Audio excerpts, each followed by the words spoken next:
While everyone was interested in the guest list at Jamnagar, what the celebrities were wearing, and how Rihanna performed on Zingat, two films came out boasting of amazing outsiders, so talented, so bloody talented, and no one cares.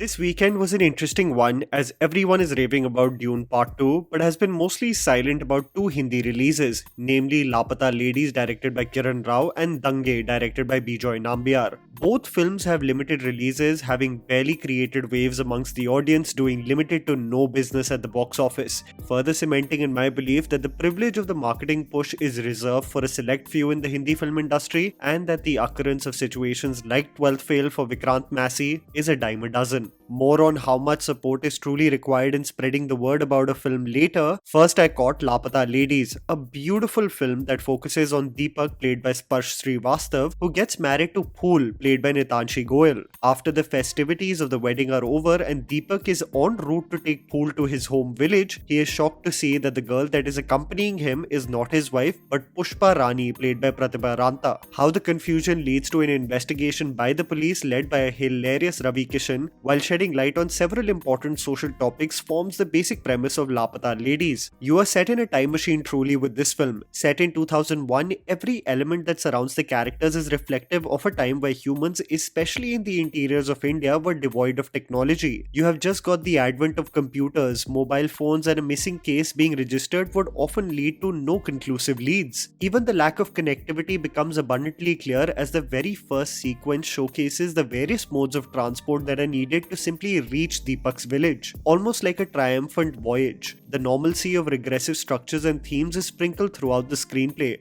or what girls are taught and are compelled to believe is the only way one should live life. A girl stumbles on a rock and is told, "Aage nahi, niche dekhkar chalna seekho." Dowry is discussed among strangers like Sharma ji ke bete ke boards ke marks, and what is the respectable amount of cash and gifts that should be given, almost like a barter system in exchange for their daughter. The audacity for a woman to call out her husband's name in front of strangers is met with visible gasps. What's ironic is that the Gungat becomes the core piece of conflict, a necessity for women to protect their honor to save them from humiliation, but it is the very cause of Deepak, Phool and Pushparani's life turning upside down. The film is packed with such zany, lovable and interesting characters, like Manju Mai, played by Chaya Kadam, a tea stall owner who brings some sense into Phool's life about her circumstances and purpose, motivating her to look beyond just being her husband's shadow. The two misfits that meet her at the railway station and become her family, Deepak's friends doing everything in their might to find their bhabhi, and the family dynamic of a stubborn father and a lovable yet anxious mother. It creates such a beautiful concoction in this story that it seems like straight out of a Rishikesh Mukherjee film. What's lovely about Lapata Ladies is that while it transports to become an investigative thriller come comedy of errors, it never strays to become too slapstick or serious. It has this soft landing approach of an Ayushmann Khurrana film in the 2015 to 2018 era, but it has depth too, something that was otherwise missing in these social comedies. The film boasts of some beautiful music that I urge you to check out. It's composed by Ram Sampath and it has a tinge of comedy with a fun number like Dautua, but even has emotional resonance with a single like Sajni, sung beautifully by Arijit Singh. What's crazy about the film is that it has the ability to make you care about the union between Deepak and Phool, even though they barely share screen space together. These are lead actors that deserve so much love. A feature film debut that should be celebrated versus the mediocrity the award shows seem to celebrate as any star kid gets launched. Sparsh, who was so amazing in Jamtada, never misses a beat, and the two girls, Nitanshi and Pratibha, are equally formidable in their respective roles. Ravi Kishan, however, really won my heart with this film, having the ability to make you laugh and introspect. His final act and the climax of this film really makes this 2-hour journey worth the big screen experience. This is why we love films, no?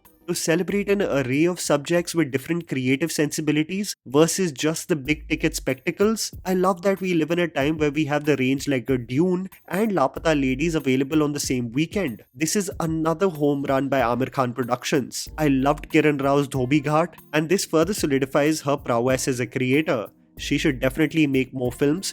Speaking of contrast, by the way, Bijoy Nambiar's Dange also released this weekend with limited screens. A film simultaneously also shot in Tamil called Pod. A similar situation occurred when Mani Ratnam executed the same for Yuva. Dange is set in a medical college, and the conflict that arises between Xavier and Yuvraj, played by Harshvardhan Rane and Ihan Bhatt respectively. Beyond the conflict that slowly reaches a boiling point, leading to absolute majestic chaos in the concluding moments of this film, the movie also focuses on college politics and the growing influence of student bodies wanting to make an active change in society, specifically in this film through the formation of the Awaz Committee led by TJ Bhanu.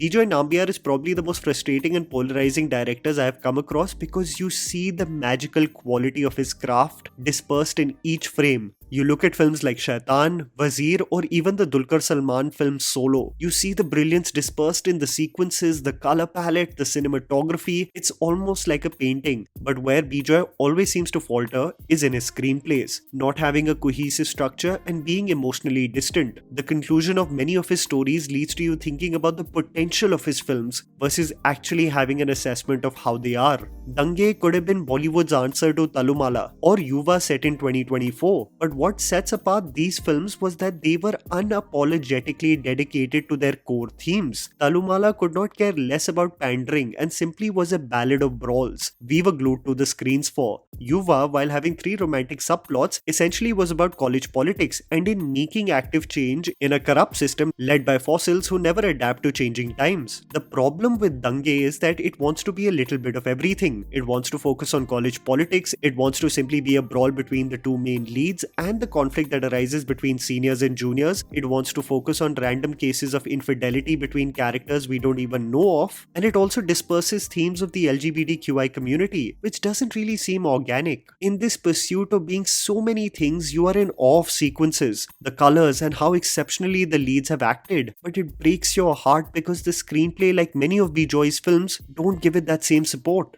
The cinematography by Jimshi Khalid and Presley Oscar D'Souza will literally make your jaw drop. Harshvardhan Rane truly has all the markings of a star. He brings an intensity to Xavier that never seems forced. You see a vulnerable side to him only in a flicker that he wants to keep at bay, fearing that those around him will see it as a sign of weakness. And this restraint and realism is what makes Harsh one of my favorite actors to see on the big screen. Ihan, another actor I have rooted for ever since his debut with 99 Songs, the A.R. Rahman produced musical, is brilliant as well, having an angst and rage almost about to burst any given second. The brewing intensity between the 2 main leads is the core conflict that I believe should have been the film's only focus. It is the student politics and the elections for the new GS where the film develops a quality of being neither here nor there. While TJ Bhanu and Nikita Datta do their fair bit to make us care, the screen time does them a disservice as the director wants to focus on so many subplots of the film. It's in the interviews of such talents talking about the lack of visibility that they have in the industry that truly breaks my heart, and it just puts into perspective what all goes into truly becoming marketable. It actually has nothing to do with the craft. नीचे comments में लिखा हुआ है वो film का part 2 क्यों नहीं बन रहा, तो मैं उनको कैसे बताऊं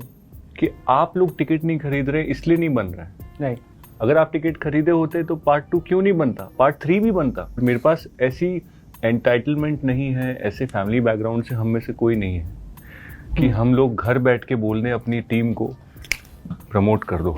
हमारे पास वो ऑप्शन नहीं है। There is a raw energy to Dange that is essentially reflective of the unhinged energy we can all relate to in college. The music is beautifully composed by Sanjeet Hegde, Dhruv Vishwanath and Gaurav Godkhindi. The frames are exceptional. The movie has the ability to showcase even the most mundane scenes in the most creative ways possible. And the climax acts as a long shot that transitions from an entry to an auditorium to a bike chase scene to straight up a brawl that is something to absolutely marvel at. You honestly may have never seen such a seamless sequence of events. I found myself clapping and cheering at the climax, so brilliantly shot. Only if Bijoy didn't feel compelled to focus on so many things, this film had all the potential to become a classic college banger that the youth would have loved and celebrated. And that was the video, guys. Write down in the comments below what you thought about Lapata Ladies and Dange. Please don't forget to follow me on Instagram. The handle is right in front of you. Follow me at JammyPants4. Also, please support us by smashing the like button and subscribing to our channel for weekly content ahead. Thank you for watching.